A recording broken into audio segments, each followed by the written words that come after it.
স্বার্থে সবার শিক্ষার স্বার্থে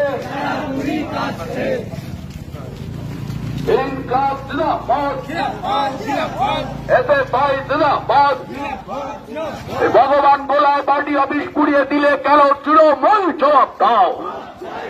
এই পার্টি অফিস পুড়িয়ে কমরেড মোহাম্মদ সেলিমের জয় ঠেকানো যায়নি, যাবে না। এই পার্টি অফিসে আগুন দিয়ে কমরেড মোহাম্মদ সেলিমের জয় ঠেকানো যায়নি, যাবে না। এই সমস্ত রক্তচক্ষুকে উপেক্ষা করে কমরেড মোহাম্মদ সেলিমকে ভোট দিন বাঁচতে, তৃণমূলী সন্ত্রাসকে উড়িয়ে দিয়ে কমরেড মোহাম্মদ সেলিমকে ভোট দিন বাঁচতে, সকল ভোট দিন বাঁচতে।